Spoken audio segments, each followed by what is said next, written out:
Hello YouTube, De-bodgery here, aka Richard Gumfaw on Facebook. Welcome to the EV Components Review channel for another teardown. This is a Flipsky FSESC 75200 with an aluminum PCB. Woohoo! So this is confusing about the name 75, which would sound like 75 volts, and it's not. This is really 100 volt max components in here. In which case, you can run this at a maximum of 84 volts, I think it is, according to Flipsky's website. And I have, in fact, run this one at 82 volts, and I know that it works. So, 75200 is confusing. I don't know why they did that. Why don't they call this thing, like what Trampa does, called a 100-200 or something? Because it is. It's 100 volts max, 200 amps max. So, that's kind of how Trampa does it. Anyway, yeah, the 75200 is confusing. Overall fit and finish is relatively good. The heatsink in the back, supposedly that's enough for cooling. It probably is, but mounting the thing in such a place is a little bit interesting because, you have these 4-threaded holes here, so you can screw this onto something. Problem is, nothing here is waterproof. So you don't really want to screw those into something, not unless this is going to be some other exposed and all the edges here are sealed up somehow. So I don't really know what they had in mind for that. To me that's like, all right. I mean, it's not waterproof in any way. So I don't really know what they were thinking. But this is a fairly common thing with anything that's on the lower end VESC stuff, that they're not watertight. You have to mount it to a heat sink, stuff like that. So yeah, this is kind of common for VESC-based stuff, the cheaper stuff. And Flipsky is definitely on the cheaper end of the VESC realm of things. All right, so the top cover is relatively nicely made. This is all machined aluminum. This little bump right here is to go over a part on the logic board, that little inductor right there. And the inside is relatively well machined, but like you can see right here, you can see some machining marks where their CNC machine that did all this work wasn't quite on par. But, that's on the inside. It doesn't show anywhere, so that's good enough, I suppose. Before I move on, I'll point out one little detail. You can see those two little marks there, and these ones are much more subtle, but there's two more right there. That's what you would call a witness mark, aka something rubbing on the cover. And I found out what it was. So there are two ceramic caps right here and here. So this one right here, that's right next to the inductor, that is those two marks, and those other two marks are from that capacitor. Fortunately, aluminum oxide is non-conductive. So yeah, it didn't blow up right away, but I am pretty darn sure that given a little while, those capacitors will eventually rub through the anode, and then they are on bare aluminum, and well, that's kind of bad, I've heard. Things are going to definitely not work right after that. So, an attention to detail got missed there.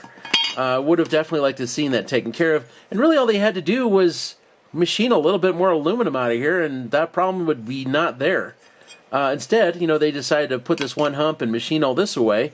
And what they should have done instead is make this hump a little bit bigger and machined out a larger spot right there instead. And that way that would have never been a problem. But, yeah, kind of got it mostly right. Anyway, this is not unusual. This is Flipsky, and they're not the best of the best by any stretch, but they're good enough. And it is VESC, and it is field-oriented control, so it does support the full entire suite of VESC functionality. So can't fault them for that. And I definitely like open source, which is what VESC is. So good for you, Flipsky, for picking VESC as your platform of choice. Anyway, yeah, the lid's okay. Could use some additional love right in there, but otherwise it's just fine. All right, the board, I have unsoldered it, and it's got pins all around in places that would normally secure it down that are soldered down, but I've pulled all those loose so I can take it apart. Anyway, these connectors, they show through the lid in that kind of L-shaped area. Nothing is waterproof. All the connectors, I forget what connector style this is, but they have a little locking tab on them so they don't just pull out very easily. But a lot of VESC stuff that's on the lower end just uses JST connectors. They don't have any little latching mechanism on the connectors, so they're easier to pull out. Yeah, this is a better connector for sure. Definitely like to see that. All right, let me liberate this board. So there we go. Yeah, and as you can see, there's these pins or sets of pins right here that this mounts on. But what you have here is a driver for Mosfets, and a driver for Mosfets, and a driver for Mosfets. And you'll notice each one's got a set of 4 holes for the pins to go through. So, you know, there's that one, and that one. And that's the 3 sets of phases that are in here, the MOSFET gates. Anyway, yeah, this is a fairly logical placement. And on top of that, they get to use those pins to support this logic board on the power stage. So that's not a bad idea. That was kind of clever. And the 2 of them can't move separate or flex or anything like that. So this is still really secure, you know, despite the fact that it's just being held in by pins soldered in. You know, this board is very, very light, and it's got plenty of support here, so it's not going to bounce around or move. So this is okay.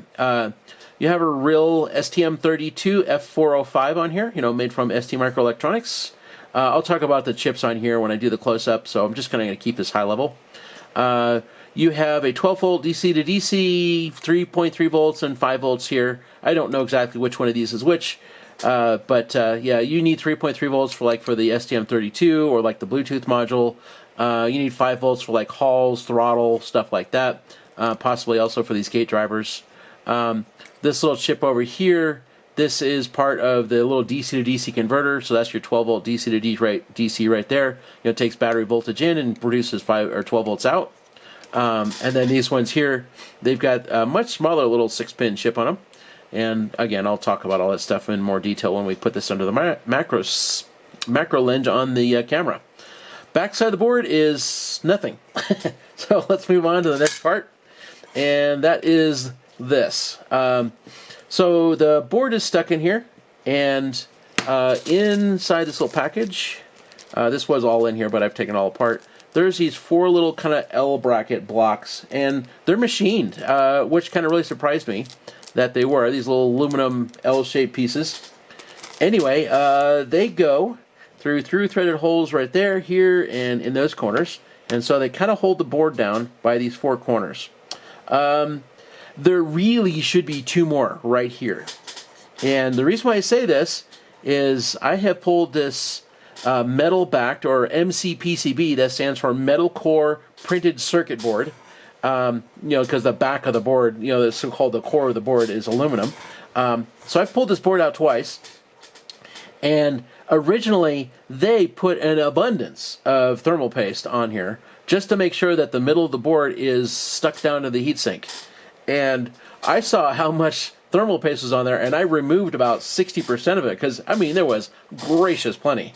And when I reclamped the board down by those 4 corners, I didn't think anything of it at the time, but when I pulled the thing out again, because I've had this controller for a little while, a couple months, when I pulled it back out again, to then do the teardown, I needed to clean up all that thermal paste over the thing, and I noticed that there was this void right in the middle where the board did not pull down.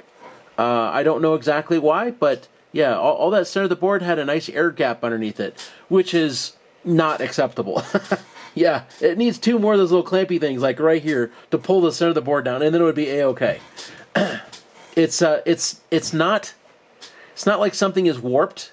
It's simply a case of you have all these compression forces out here, so what happens? You get the thermal paste in the middle, which just kind of rises up and doesn't really let the whole board settle flat. Anyway, yeah, that could be needing some improvement.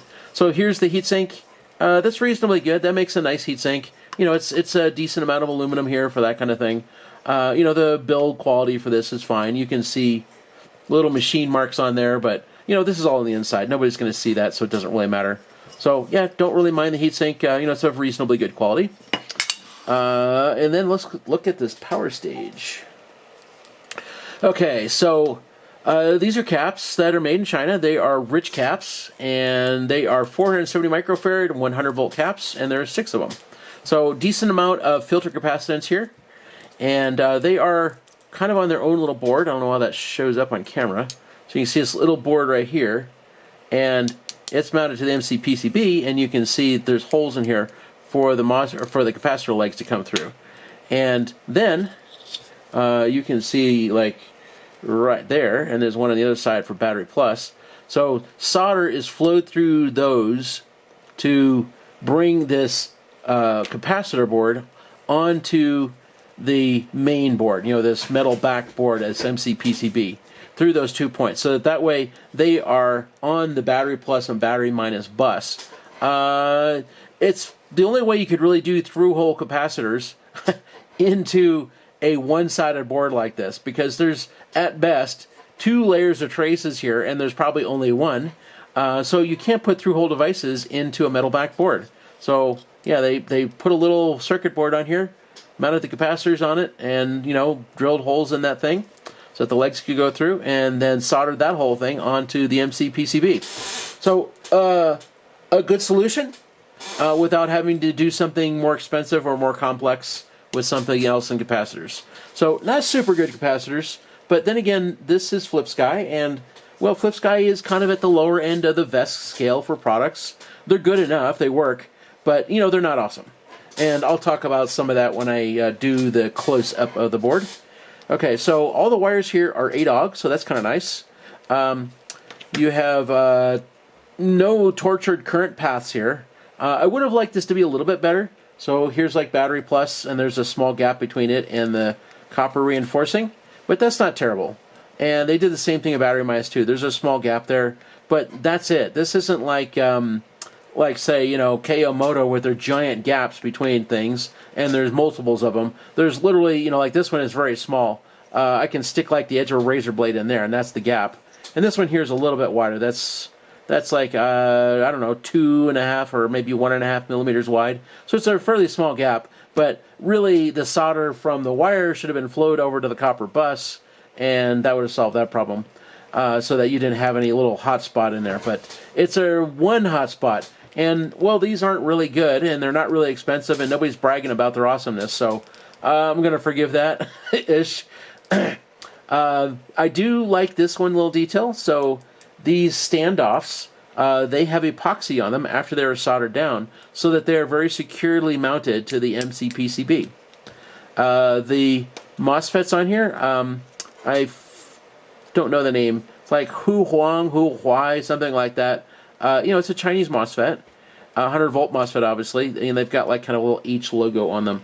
And we'll look at that in detail when we get closer in. There's no tortured current paths here. This is very, very straightforward. Battery minus, battery plus, high side MOSFETs, low side MOSFETs, shunts, and phase buses. Ta-da, you're done. So, yeah, very, very, very basic, very simple design. Much better, just that alone is much better than, say, like the KO Moto stuff, which is a really awful, very, very tortured current path with lots of gaps in it and things like that. This is a very simple, very straightforward current path that has no extraneous stuff going anywhere. All the high current stuff is right here, and then I forget which one it is. And then battery plus and battery minus, I think it comes up out of that one. Yeah, I think that's it. And then battery plus and battery minus come up to the main board, the logic board, through there. And this is all, of course, very low current. There's nothing here that needs very much current at all. All of the high current stuff is all right here with very straight paths to get that current to the MOSFETs and then back out the phase wires. So very simple design, good efficient use of space. No need for like MOSFET buses, at the phases, because they're very, very short anyway, and it's not really a super high powerful board anyway. So this is good enough. But again, this is not a $1,000 controller. You can buy these things for whatever it is, like $200. So, the scale and quality of design isn't going to be awesome anyway. So this is probably enough. And of course, it's got this aluminum backing on it, so that makes for a good heat transfer out of the MOSFETs. And those are tall, TOLL MOSFETs. So I think that's it for this video. I hope that's helped some folks out. Next one is a macro.